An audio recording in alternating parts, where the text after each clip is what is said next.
Happy first day of Sukkot, everyone who's celebrating on the Zadok calendar. Normally, my wife and I are camping, but she's really close to giving birth, so we decided it may not be the best thing to go into the middle of nowhere and go camping away from hospital in case we needed to go to one. With that being said, I do still have a Sukkot study I would like to do with everybody. And it is about the different Bible translations and what you're getting into with them. I recently did a Beware of the Scribes episode where I went over another error in the KJV. I have quite a few videos going over errors in the KJV. And every time I do that, I get flooded with questions like this one about which Bibles I recommend. So I wanted to go over this with you. And again, for the record, I don't have a problem with somebody reading the KJV. I have a problem with the KJV cult, saying that is the only Bible translation that you should read. If you can't understand the KJV, you're not saved, or whatever, stuff like that. It's ridiculous. First of all, absolutely no human being on earth has the right to tell you if you're saved or not. The best we can do is say, hey, the Bible tells us not to do that, and you're doing it, you probably shouldn't. But at the end of the day, nobody on earth has the right to tell you if you're saved or not. Only one person can tell you that. It's Yeshua. And of all the reasons on earth to tell someone you think they're not saved, by far the dumbest one is saying you're not saved because of the Bible translation you choose to read. It doesn't matter what Bible translation you choose to read as long as you understand what you're getting into with that translation. Let me give you an example of what I mean. My wife and I recently got this Bible. It's the Complete Illustrated Children's Bible. You can take a look at this. But basically what they've done is taken chapters out of the Bible and summed it down into short stories. Now, obviously, you can't rely on something like this for matters of deep study or doctrine. But if I read this to my child, does it mean he's not getting Bible stories? Of course you're still getting Bible stories when you read something like this. It's just not something you can rely on for deep study. Personally, I would say the same thing applies for Bibles like the NIV or NLT. You shouldn't rely on them for deep study, but that doesn't mean you can't read them and get something out of them. In fact, I have a dramatized NIV audio Bible that I listen to every single day. But I know what it is. I know what I'm getting into. And I know that if something sparks my interest listening to that, I need to go study it in a different Bible translation. And to be far honest with you, it's way better to read a Bible like the NIV than not read a Bible at all. The only thing I caution you is to know what your Bible translation is that you're reading and how much you can rely on it for certain things. With all that being said, I'm going to share some of my favorite translations with you guys and how and why I use them. When it comes to mainstream Bible translations, by far, two of my favorites are the ESV and the NASB.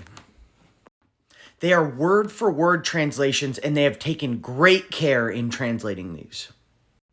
They have been accused, mostly by the KJV cult, of omitting verses out of the Bible. But if anyone takes 5 minutes to read the editor's notes, you'll find out why. The ESV and NASB use far older manuscripts than Bibles like the KJV. Over the centuries, we have unearthed thousands upon thousands of New Testament manuscripts. We have more New Testament manuscripts than anything else in antiquity. And a lot of more modern Bible translations like the ESV and NASV use more contemporary manuscripts, meaning manuscripts that were closer to the time of Yeshua. And in those older manuscripts, there are verses that don't exist that are found in the KJV. But the editors tell you, they say, hey, in these manuscripts, the ones that predate the KJVs by hundreds and hundreds of years, this verse doesn't exist in that manuscript.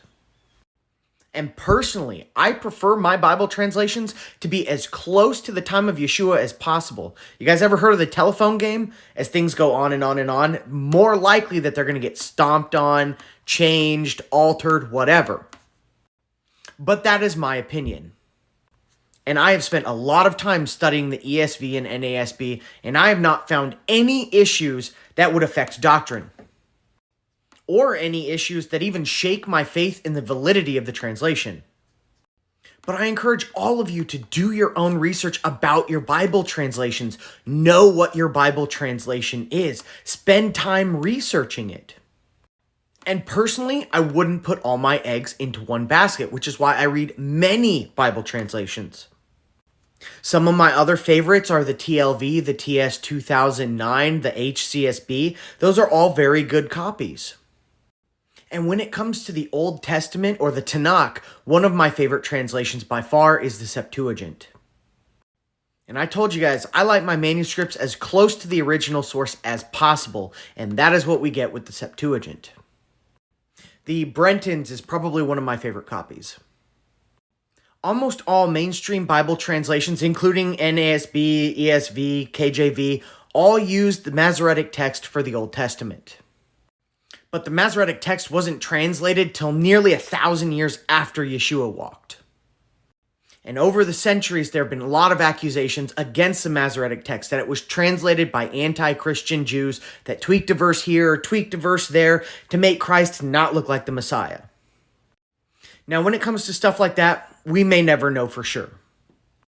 But one thing I do know for sure is that the Septuagint was translated with great care by 70 rabbis over 100 years before Yeshua came to earth. At that time, Greek was emerging as the main language on earth. It was the English of its day. And these rabbis needed to translate the Hebrew scriptures into Greek for all the Greek-speaking Jews of the time. And there was absolutely no doctrinal reason why they might alter the text. And the Septuagint was preserved all this time untouched for us. Let me give you just one example of why I prefer the Septuagint over any other translation for the Old Testament. 1 Peter 4:18, and if the righteous is scarcely saved, what will become of the ungodly and the sinner? Whenever you see these quotes, he's quoting either the Old Testament or the Apocrypha. And we can save this for another video, but a lot of people in the New Testament quote the Apocrypha. But if you do a word search in all of the Masoretic Bibles, you won't find a verse that's exactly translated this way. Let me show you. 1 Peter 4:18 is a quote of Proverbs 11:31. But you can pause and read all of these. None of them are translated how it's quoted in 1 Peter 4. Out of 27 different Masoretic Bible translations, not a single one is quoted exactly how Peter had it. They're all a little bit similar, but not close enough where you would think it's a direct quote. But then we get to this beautiful gem of a translation, the Septuagint. If the righteous scarcely be saved, where shall the ungodly and the sinner appear? If you take the time to study New Testament quotes of the Old Testament, more often than not, I find that they line up with the Septuagint better than the Masoretic. And you don't have to take my word for it. I encourage you to do your own research. And I also encourage you to use apps like this. This one's Bible Hub, where you can translate a lot of different versions of the Bible all at once, which is extremely helpful since we're talking about a transliterated idiomatic language, which is fancy talk for saying context matters a lot when it comes to Hebrew and Greek. Which is why I suggest you use tools like Thayer's Greek Lexicon and tools like Strong's Concordance, which help you better understand the context of what's being spoken. Hebrew and Greek are languages where one word can have 5, 10, 20 different meanings depending on the surrounding context. And tools like lexicons and concordances can help you figure out which word is being used for that context. We're talking about Jewish authors writing a Jewish book about a Jewish God in a Jewish culture. If you don't understand Jewish context, you're not going to understand the Bible as well. Let me give you an example of this real quick. Matthew 5:17 is one of the most misunderstood verses in the entire Bible. Do not think that I have come to abolish the law or the prophets. I have not come to abolish them, but to fulfill them. Most people totally disregard the context of him not abolishing the law to say that since he's fulfilled it, we don't have to do it anymore. But even in our own language, that doesn't make any sense. If a politician fulfills the duty of his office, does that mean nobody has to fulfill those laws or duties that he has anymore? If you fulfill your marriage vows, does that mean you no longer have to be faithful to your wife? You see, it just doesn't make any sense. And you can't use a modern definition of a word for an ancient language. Let's go back to Bible Hub and review some of the different translations. You'll find the CEV rendering. Don't suppose I came to do away with the law and the prophets. I did not come to do away with them, but to give them their full meaning. In context, that makes a lot more sense, doesn't it?